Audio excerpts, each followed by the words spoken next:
YouTube, what is going on? PPS here. Pass the Prop is back. We're coming at you guys early, I know, but games are starting soon here. So we're going to have to speed up the pace for you guys. Make sure you guys get all of these games in today. Joined as always by my guy, Stu. What's good, man?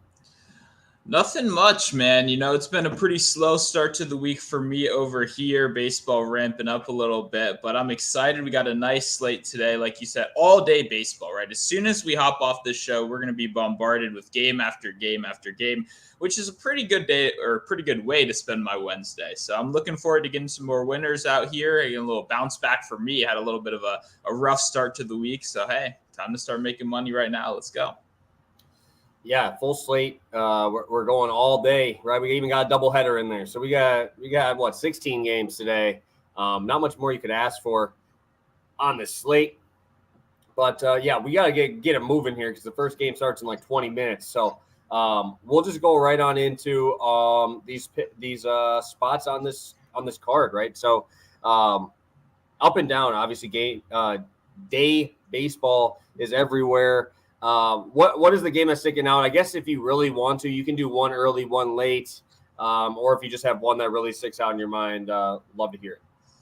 Yeah, I mean, I think for me, it's pretty chalk right here. We got to go Tony Abbott, right? We got one of the best pitchers there, the best player in baseball, right? Going up against one of these kind of young, up-and-coming starting pitchers right here. Two offenses that I love watching as well. I believe this series, they got rained out, but it was my pick on the last show for a reason, right? A bunch of young guys on this team that have been cashing for us all season long. Neither team is in their kind of peak form right now, obviously, but two good pitchers on the mound right here. That should definitely be the big screen game for me tonight, or today, I guess. Beautiful. Yeah, no, like I said, there's a lot of good games, a lot of close spreads. I'll just de facto go to my Brewers. I think this is going to be a fun game. Maeda versus Burns. Great pitching matchup there. I think that's going to be a fun one to watch. I want to watch this Red Sox Houston game, man. I think Urquidy is just garbage. So why are they favorites against Sale at home? I understand. You know, Sale's had his ups and downs, but weird line to me. Almost I have to take the Red Sox in this one. But it's like, you know, they're giving you what, minus 112 on DraftKings right now for the Astros. Just one of those spots that just like you look at and you're like, what the hell? Why? Yeah. What am I missing here? Urquidy has been, I don't even know if he's pitched in the last month. At least I haven't seen him do it. And he's been struggling when he's been in there. You just got a team who doesn't strike out, a guy who doesn't strike guys out, and in a pretty friendly park there. So just a little bit of weird to me, a little weird for me. Yeah, no, I think I'll have a hit parlay article with it later today, and I was deciding between like 4 Red Sox. It's the exact reason you said right there. Urquidy doesn't strike guys out. You know, his K number is 5.5 on DraftKings right now.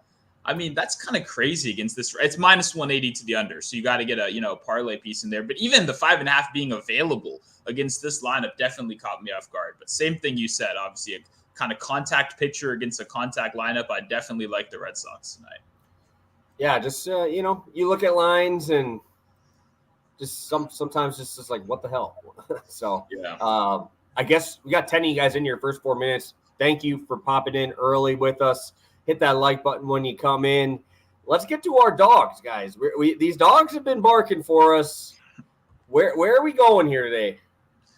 I'm going to the Nationals. We're going to the Washington Nationals. Mackenzie Gore on the mound, obviously. I was expecting a little bit of a worse price right here. I mean, I don't bet the Nationals a ton despite the hat, right? I mean, I had to, face it forward today out of a little respect for my boys that are out here fighting. But Yankees lost, 8, 9 straight now, sending out their worst pitcher who's getting absolutely hammered on the mound against a young, scrappy team, up and coming, about to pass the Mets in the standings. Mackenzie Gore on the mound. Hell yeah, baby. Give me the Nationals. Yeah, dude. I mean, I don't mind it, and I think the Yankees blow. But goddamn, Mackenzie Gore's underlying numbers have been so bad. So they have. You just gotta hope that they outscore the fuck out of them, you know? Last outing, he turned it around, though. Last outing, we looked a little bit more like the Mackenzie Gore we looked earlier in the season, which that gives me enough confidence. I agree, though. For a month, it was not good. It was real bad. So this is what I'm hearing. You put Band-Aid on them for one game, Yes. and everything changes. That's Exactly. the thing, though, is I got to see a little bit. Like that was about 6 or 7 starts. But I did like what I saw at the beginning of the year. But this is that time where I start fading some of these young guys who haven't gotten those innings in, right? But I did just see Luzardo do it yesterday. We seen him way over. He got lit up, came back to what he's used to doing. So maybe we start to see him start dialing back in. But this right here is that time where I've been fading a lot of young pitchers who have been getting to those innings limits, right? Those times where they're starting to cut down on innings. So just something that I've been doing a little bit here today. And I mean, it's not like Gore's stuff isn't good. Gore's stuff is phenomenal. So not too upset about it. Obviously, I know you're going to go there. So I'm going to go the Marlins, man. I love the Marlins today. I know Alcantara's outside of Miami, but fuck, he looks so good now. You're finally starting to see managers being like, hey, why are we not doing what we've always done with Alcantara? He always starts out slow. I don't know if you noticed that. Always has a rough first inning, rough 2. But after that, the dude just starts mowing guys, putting that sinker around 100, down in the zone. Now they're letting him get to that 110, 115. It's like he gets better as the game goes on. And Lugo's been okay, but I think that these Miami Marlins are scrappy, man. These are fun teams to want to back, and they fight for your money. And getting him at plus 115 with their number 1 on the bump, facing off against probably the 3 or 4 on the Padres, and getting a decent price, plus 115 to plus 120, just seems like a spot I got to go. And these Padres are struggling. Struggle busts right now. Sign me up for Alcantara to go ham on these boys. Yeah, no, I like that spot right there. I mean, there's a clear – anytime you can get, like, the much better pitcher on the mound at a discount, it's something you want to do in baseball, right? With how wacky these offenses can be, especially the Padres offense. I mean, we don't need to tell you guys that, but one game they look like the best team in the league, 10 runs, and then a week of everyone striking out, So I'm definitely behind that right there. I love the pitching advantage especially. Yeah, when's the last time you seen the ace for one team go against that? And then it's just completely different. So just a spot that just seems off to me. And I'm sure it's just because, the Padres, they got Soto, man. They got Tatis. They got Bogarts. They got all of these dudes. Yeah. It just hasn't been put together, right? So a spot that we definitely want to attack. And I know you have a play in this early spot here. So we like some dogs. I know you like a spot here in this early matchup, so we got to get it going. We'd love to see that plus money. 3 of the 4 spots. We knew Bob was here. 3 out of 4 are plus money spots today. We're here. Let's get it. Yep, we're starting out Marcell Ozuna over 1.5 hits, runs, RBIs. We paired that up with Luis Ortiz to not record a win. And yeah, Ortiz is in the early game. That's why we got to lock this one in as fast as possible right here. I want to reward all the fellas in here that are live, because Ortiz is by far my favorite no-win candidate on the slate today. But obviously the game kicks off early. You can go with a guy like Severino a little bit later. I'll circle back to some other options that I like. But if you're right here right now, Ortiz, I mean, look at that Baseball Savant page number 1. I mean, 1%, 1%, 1%. Guy hasn't pitched in months. I don't think there's any way he even gets 5 innings, right? Have you seen how the Pirates manage their bullpen this year? These young guys are consistently getting pulled early. I would put minus 400, which is the no-win price. I would put minus 400 for him to not make it 5 innings alone, right? So that price completely, without even looking at the stuff, anything like that, I was super surprised right there that we're getting that value. So had to throw it in for you guys that are here with us live. As for Marcell Ozuna, our favorite Puerto Rican in the chat said it himself right there. He's going nuclear so far this season. This is a guy that I do not like to bet. Marcell Ozuna is kind of the definition, at least over the last couple of years, of the boom or bust play right here. But he's added some consistency to his game. He hasn't hit in 18 of his last 20 games coming in here. That is not the Marcell Ozuna I know, or at least dating back to those like early Miami days where he was making more consistent contact. It's been a lot more boom or bust recently, but obviously I do love the potential for a homer in this one. Quintana has been limiting hard contact so far this year pretty well. That's why I kind of did tailor towards the hits, runs, RBIs, just because I want to get a piece of this Braves offense. But it's a kind of rule of thumb. When we got a guy that doesn't strike people out and kind of relies on this command of hitting those corners against a lineup like the Braves, I'm going to take the Braves 10 out of 10 times. This is a kind of team that I love. If you can't strike them out, you're going to have a lot of trouble getting through this lineup. And we've talked about the benefits of having that run equity, that RBI equity. I think Ozuna can do it himself. Obviously, great career history against Quintana in his past, has a couple bombs over him. Hitting .421 over 15-plus plate appearances is always good to see right here. But I love hitting in front of guys like Riley. Having Rosario behind you has actually been batting really well recently. The runs, RBIs potential is absolutely through the roof. So far this season, we got a .476 home ISO against left-handed pitching.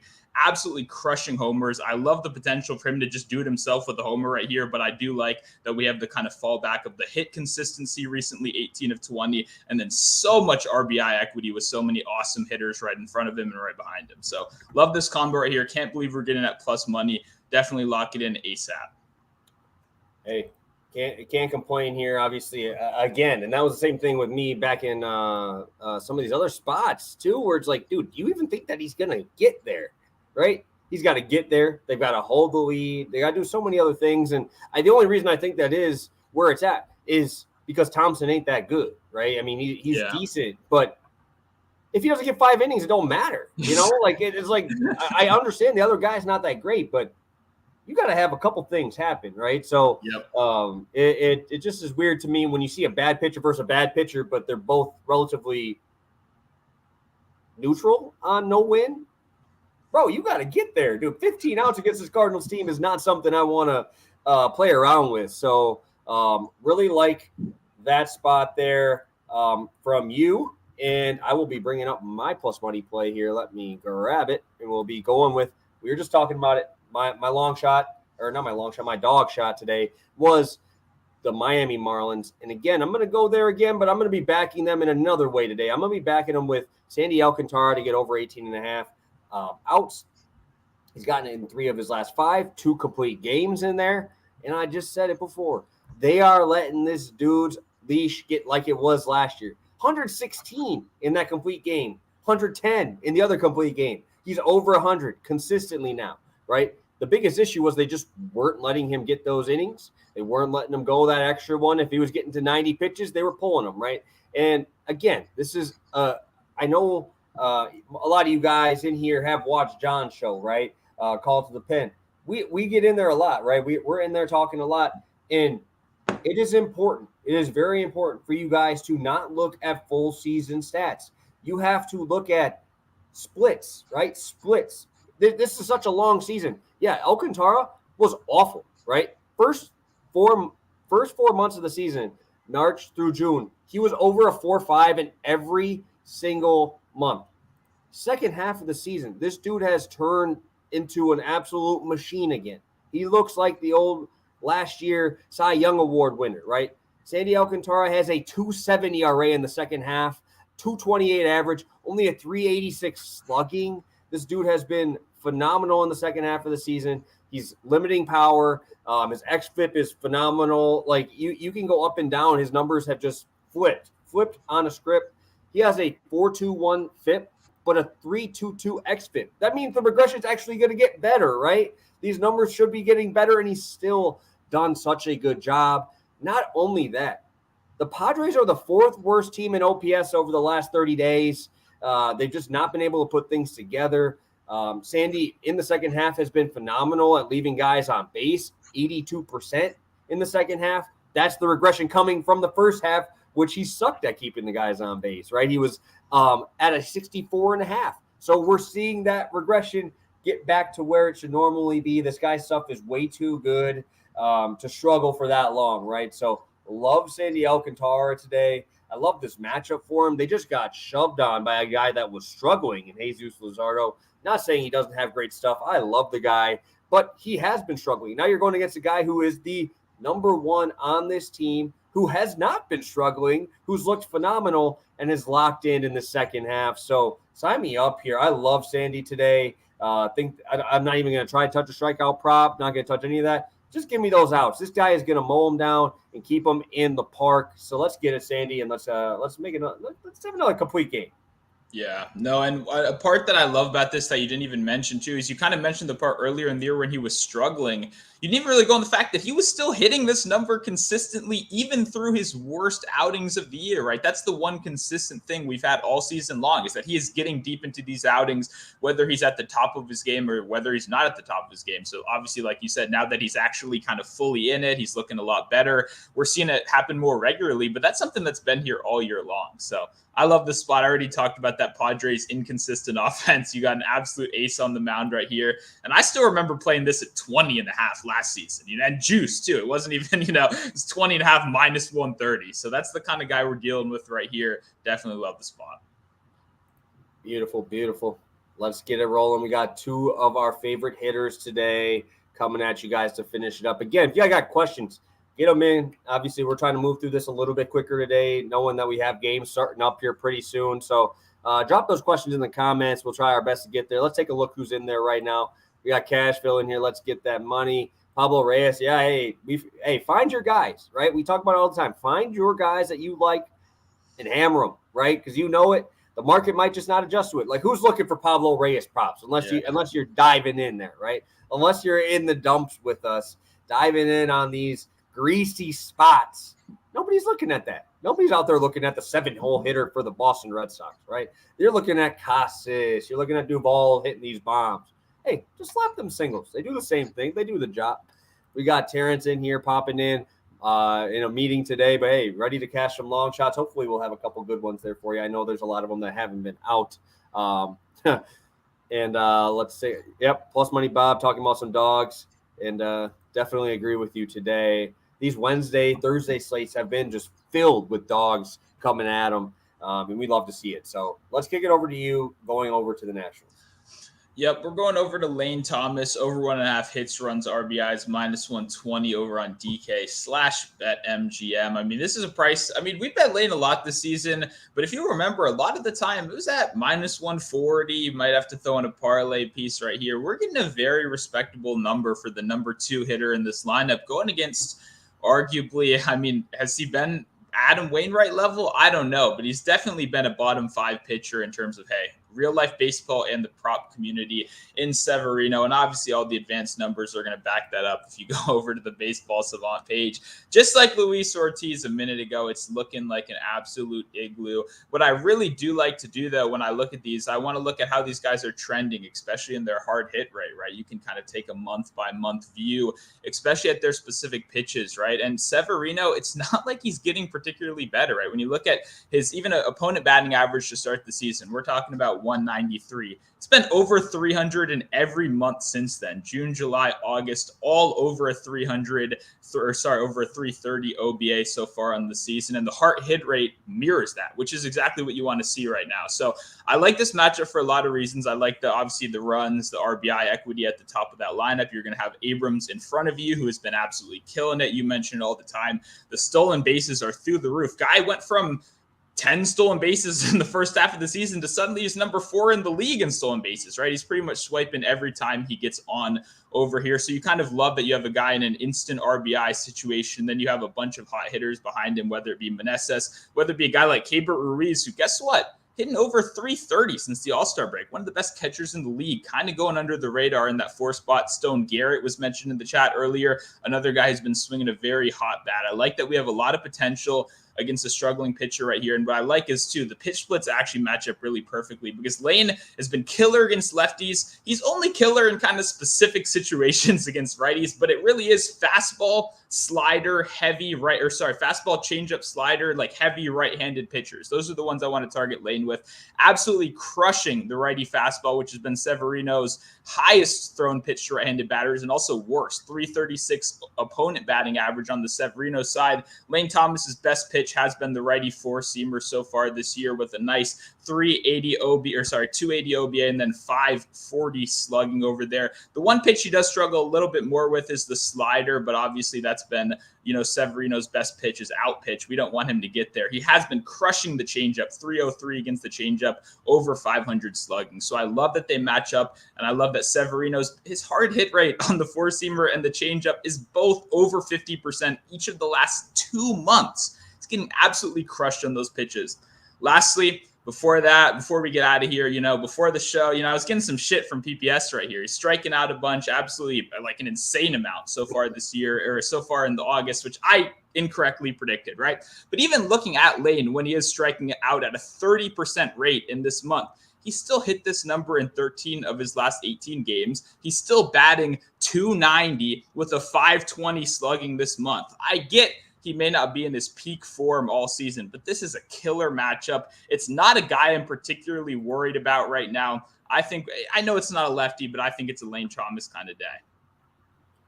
Yeah, maybe we just do like prediction, like you can do those live picks, like live ones. CJ Abrams on first base.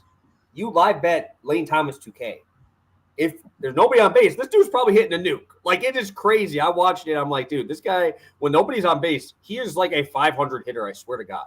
And I'm like, please just, because I'm on the runs, right? I need them to score. And Lane Thomas just leaves guys on base like there is no tomorrow. So I think that obviously Luis Severino might just ascend all of the numbers and stats that this guy just has sucked with guys on base and just give up barrels. Because, I mean, that is what he's been doing. It's been just such a horrendous season for him. So definitely do not mind attacking Severino. It's never really been an issue. He's been absolutely awful. So let's head to. I know you think Lane is good. I understand that, but I mean, this guy's the GOAT, man. It ain't even close. Like, I don't care. I don't care what you use for superlatives for Lane Thomas. For all these guys, I won't talk shit on CJ Abrams because he's the man too. But Zach Geloff is on another planet, man. I've literally bet this guy 5 consecutive days, and they're continuing to give me these lines. Like last night, I took him at 115. He did not hit one ball hard last night, but he still got there, dude. He gets on base. He walks at an elite rate. He steals bases. He hits a ground ball to third and finds a way to beat it out, and then swipes the next base and scores the run. Like, dude, this guy is elite. He does everything that you want, and his hard hit rate is phenomenal. He's facing off against Cole Reagans tonight, who, shout out Cole Reagans, man. This dude has taken 3-4 steps forward this year, and I understand that. If you go into his numbers, they're pretty good. But what I do want to look at is overall this season, he's throwing this four-seam fastball around 30%. To righties, it's 40%. 40% four-seam fastball. Zach Geloff absolutely mashes four-seam fastballs. Expected batting average at 313. Expected slugging 739. That is absurd. An absurd line. Obviously, against lefties, he's using his slider more. Obviously, you can go all into those. But, okay, say that Cole Reagans just throws an absolute gem. You get to mess around with this bullpen that absolutely sucks. This bullpen is one of the worst bullpens in the MLB. Hey, they're fighting with those Nationals, baby. They're fighting with those Nationals for the season-long spot there. I think they said that the Nationals have been one of the worst over the last month. But now we're going to go over here. These guys are the worst over the last month, the Kansas City Royals. These guys have been absolutely terrible. Even when they send Aroldis Chapman somewhere, he sucks now and just gives up a nuke to blow the shutout win for Jordan Montgomery. Sorry, Jordan Montgomery. I actually like Jordan Montgomery. It's just he was just dicing, right? Absolutely dicing. They pull him with 92 pitches, and Chapman just gives up an absolute bomb to Ketel Marte, who struck out like 3 times in that game. So I was just dying. I'm like, dude, you throw 103. Why are you trying to throw a spinning breaking ball to this guy who cannot touch your fastball, and the dude just hits an absolute nuke? That's my rant. Had to get that out. But yeah, I can't get away from Zach Geloff betting on this guy. Again, hit streak, 7 games, multi-hit in 3 of those, scoring runs at nauseum here. It doesn't matter who's in front of him, right? Because if you put Bride in front of him, he's going to steal second. You put Esteury Ruiz, he's not going to stay there for more than 1 pitch. So you're going to have a guy in scoring position any single time that he gets base. That's always nice. Brent Rooker, looking like he has at the beginning of the year, he's been phenomenal. Geloff has the ability to get to second base for Rooker. Jordan Diaz has looked great over the last week or so here as well. Talked about the bullpen, but also Oakland A's, man, over these last 7 days, middle of the pack, which is for them very good. 711 OPS. I'm not expecting them to be towards the top with the Braves, but hey, you get to the middle. That is exceptional for these guys. They are not a good team, but against the Royals, they've been competing, and I really like to see what they're doing here. And Zach Geloff's right in the middle of that, man, and he's just been absolutely awesome. 990 OPS, dude.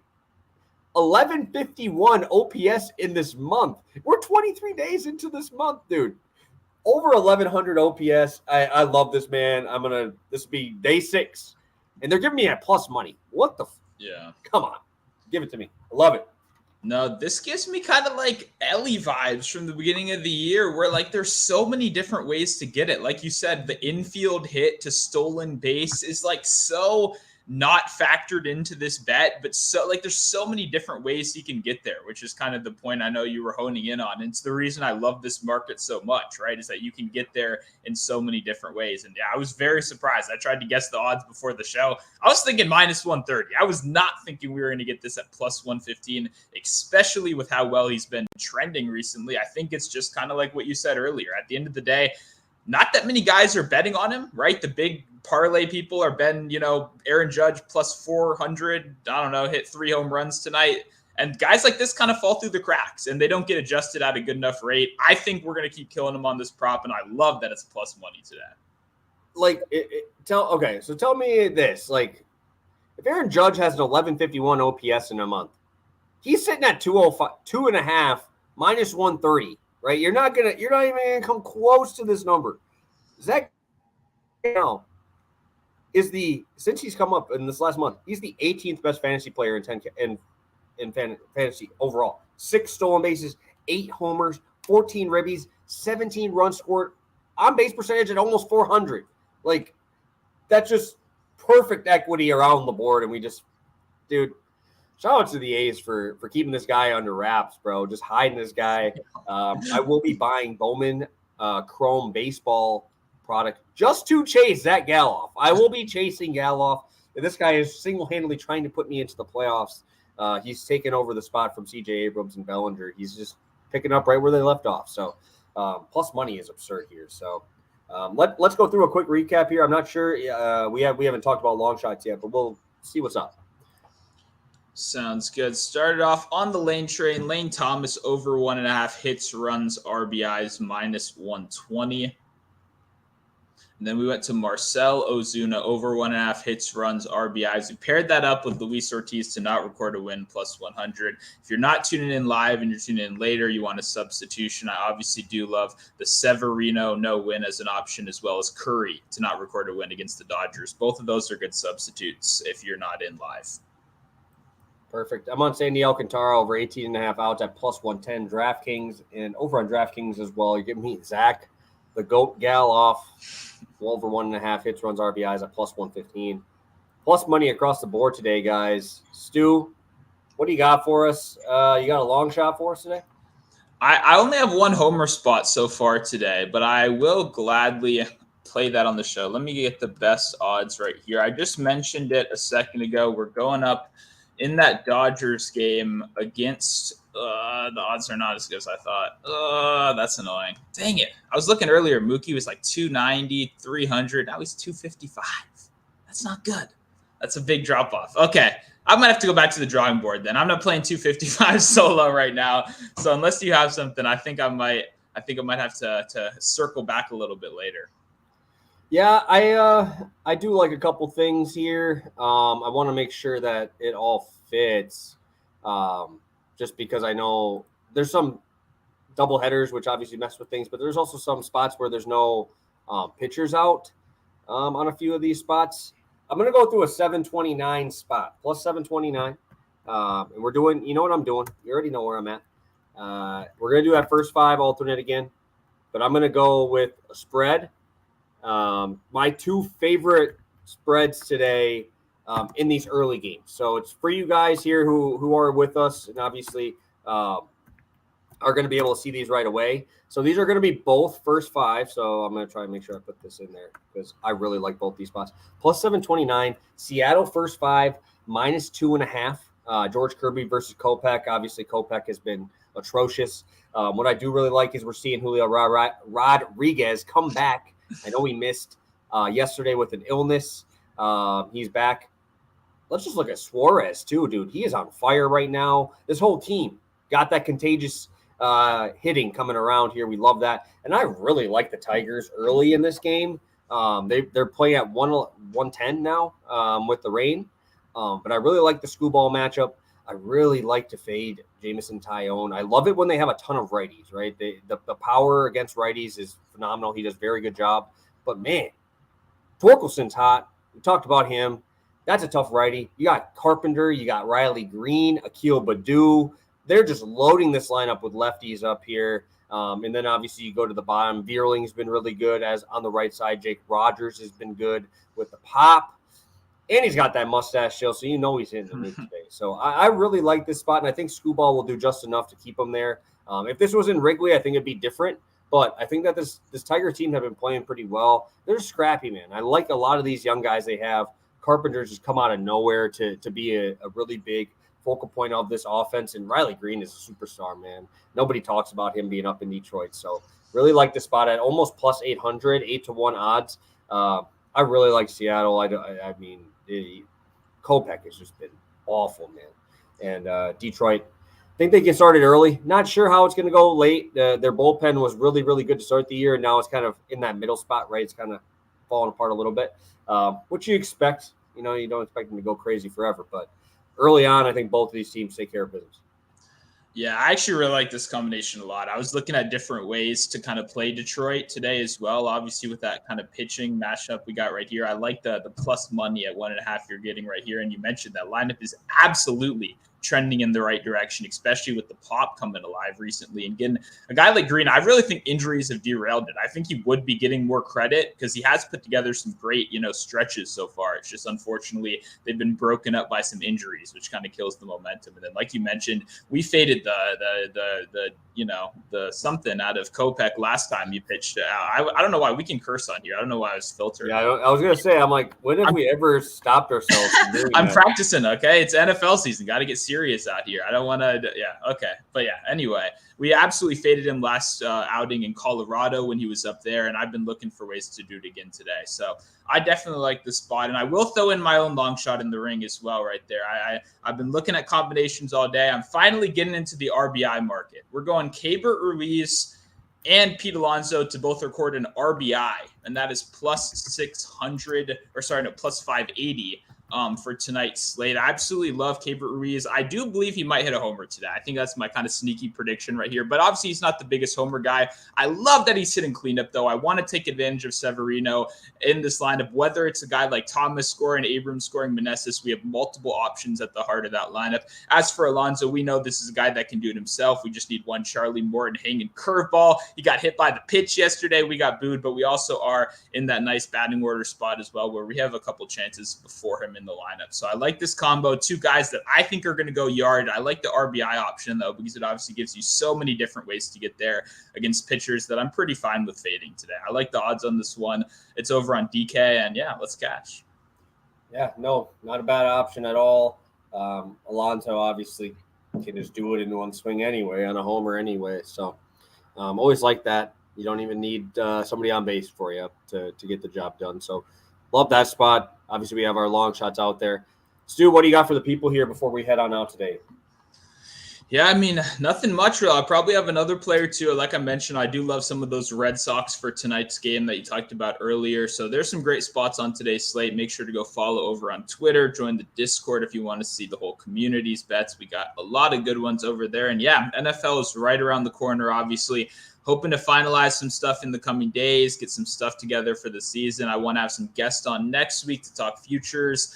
We've got a lot of good stuff in store, so make sure to tune in to Pass the Prop. I know some of you guys love baseball. We do too, but also we do know that football is what everyone comes together for. So if you're just tuning in now for the first time, we're obviously happy to have you back and, yeah, ready to cash some tickets. Yeah, no, football obviously is going to be fun. Third year, right? Everything else has been our second year here. It's wild to think that this is the third year of Pass the Prop, and seeing a lot of you guys in here for multiple years obviously gets us fired up, and I'm really, really excited. I'm really, really excited for those. Obviously, Best Ball Mania coming around right now. I think it's be good. I think we're gonna have a good year, and I'm really just pissed, man, that everybody just keeps talking about Jaden Reed. Now I might just not play him. I might just not even draft him because it's becoming like baseball here, where everybody plays the same thing. This dude, I'm like nervous that this man's gonna twist his ankle first week just because of how many people talking about this man right now. It's scary, man. I don't like it at all. I will be overdrafting Romeo Dobbs now for that, just because of how many people are just jinxing my man right now. It's frustrating. Maybe I just try and hopefully little twist ankle. Maybe he comes back week 3. He gets dropped in my fantasy leagues. I pick him up. Romeo Dobbs going ham now, just because of all these people just looking at him and doing that stuff. But I got one more thing I want to bring up. Let's just look at our boy here. We need some love right here on our guy, Mr. Luis Castillo. Luis Castillo's pushing that Cy Young, baby. He's sitting in second place right now. Plus 250. Shout, we need Garrett Cole to get blown up this next outing. Give up another 10 piece.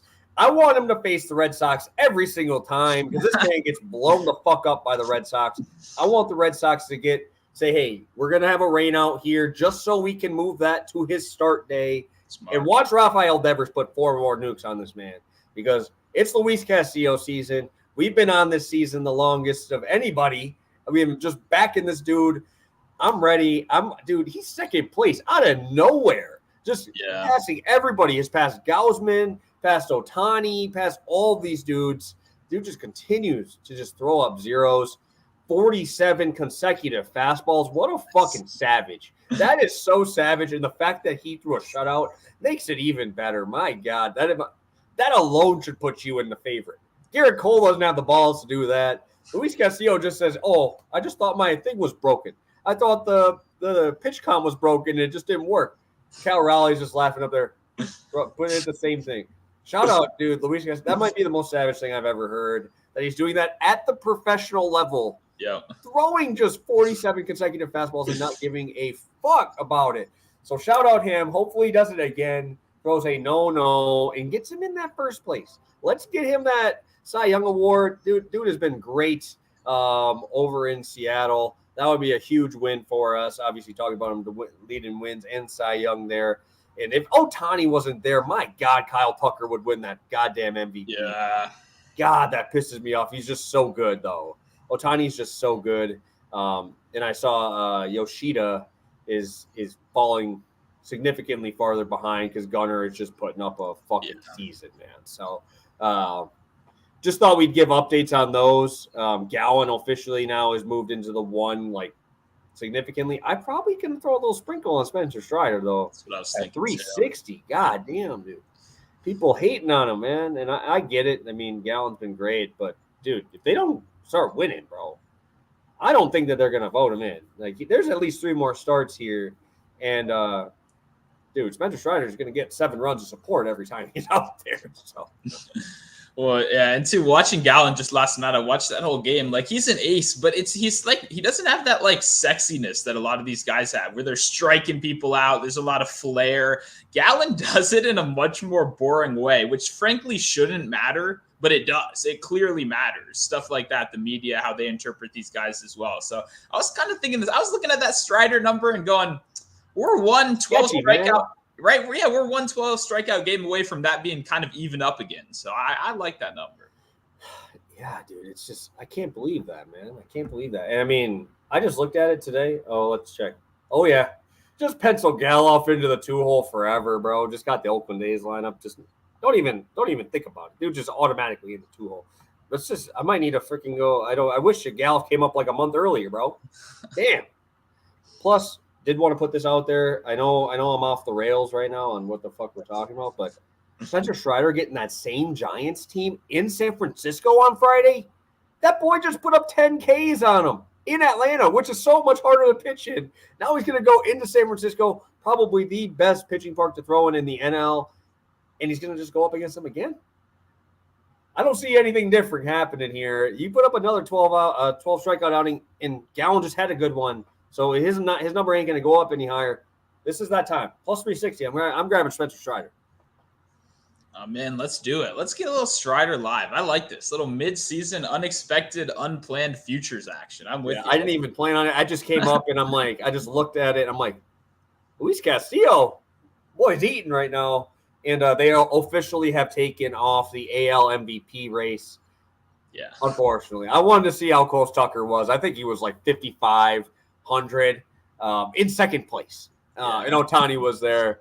What I do want to say here before we dip, Ronald Acuna is only minus 360 now, bro. That's wild.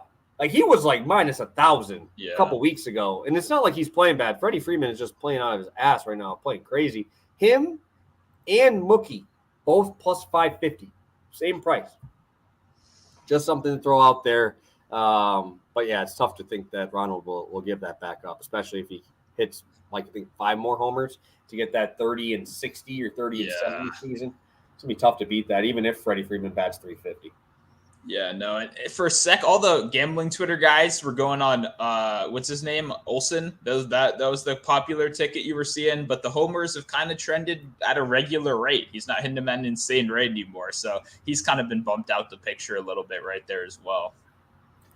Yeah, no, just sitting there waiting on that 21-1 ticket on my boy Luis Castillo. Hopefully he can come through, because I thought Yoshida was going to be my lock-in one that was easy, and then Gunnar just said, hey, no, I'm going to take it, which he deserves. The dude's been on fire. So, all right, guys, little impromptu there at the end there. Hopefully we can get you guys some winners today. Obviously, 3 of 4 of them are plus money. Love these spots. Hit that like button on the way out, and thank you guys for tuning in at this early time. Again, for Friday, make sure you guys check over on Twitter, have the notifications on so we let you know. We usually try to let you know when we're about to go live or give you a little bit of heads up. So thank you guys. We'll see you on Friday, and best of luck tonight.